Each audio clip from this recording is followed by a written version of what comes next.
Kinikilala ng kampo ni dating Speaker Ferdinand Martin Romualdez ang referral na isinumite ng Independent Commission for Infrastructure sa Office of the Ombudsman noong November 21.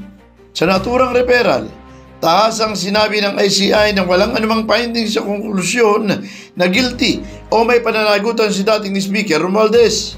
The ICI explicitly states that the referral code is issued without any finding or conclusion of guilt or liability on the part of former Speaker Romualdez. Ayon kay Atty. Ade Pajardo, lawyer spokesperson ni Romualdez, tanggap nila at ginagalang ang commitment na dalhin sa ombudsman ang mga ebidensya para sa kukulang evaluasyon.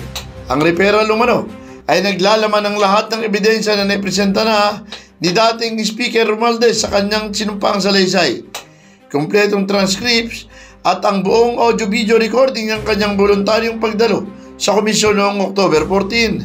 We acknowledge the referral submitted by the Independent Commission for Infrastructure to the Office of the Ombudsman on November 21 and welcome the Commission's completion of its fact-gathering mandate. We respect the ICI's commitment to transmit all gathered evidence to the Office of the Ombudsman for further evaluation. The referral incorporates all evidence presented by former Speaker Martin Romualdez, his sworn affidavit, complete transcripts, and the full audio-video recording of his voluntary appearance before the Commission last October 14.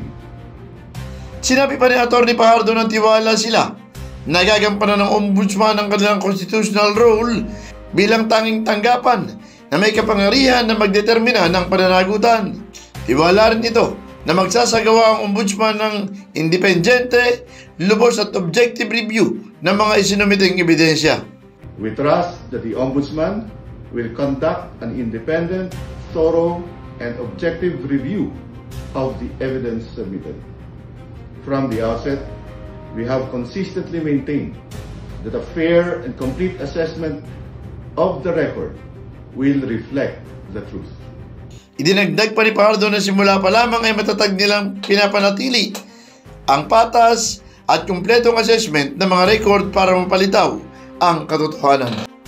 Felix Tambongco, The Observer News, DWRB 103.9 News FM. Ikaw ang una.